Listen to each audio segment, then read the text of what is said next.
বেশ, আমরা শুনছিলাম তন্ময়দার কাছে যাবো। এই যে গিরিরাজ সিং বলছিলেন যে আপকি বাড়ি দিদি কা হ্যায়, না সেটা তো আসছে। প্রথমে আমি বলে নিই যে অমিতাভ দা অনেকগুলো কথাবার্তা বললেন, তো উনি হয়তো সব ফ্যাক্টস ফিগারগুলো জানেন না, বা জানলেও হয়তো বলেননি। আমি সেগুলো বলে দিই একটু।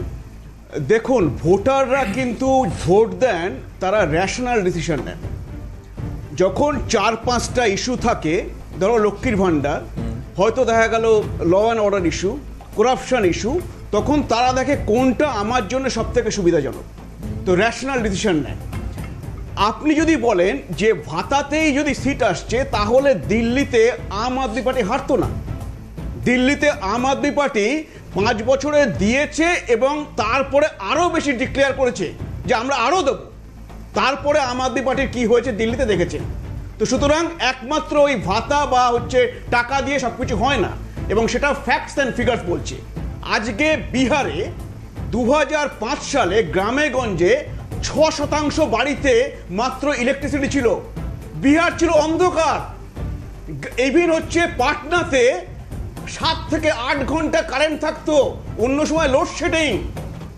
আজকে আপনি দেখুন সেই বিহারে এখন 100% বাড়িতে ইলেকট্রিসিটি পৌঁছে গেছে।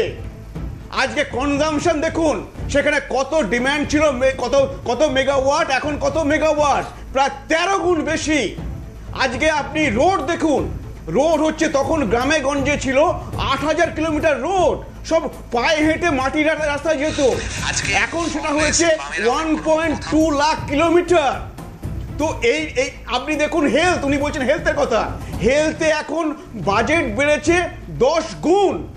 আজকে এডুকেশন হেলথে 13 গুণ। আপনি কনস্ট্রাকটিভ ডেভেলপমেন্টের কথা বলছেন। বেশ, আপনি বলছেন ভাতাতে নয়। আরেকটা বলছি, আমাকে দেখুন, এই যে বলা হচ্ছে আজকে 2005-এ বিহারে বাজেট ছিল 23,000 কোটি টাকা, আর লাস্ট বাজেটে সেটা হচ্ছে 3,16,000 কোটি টাকা।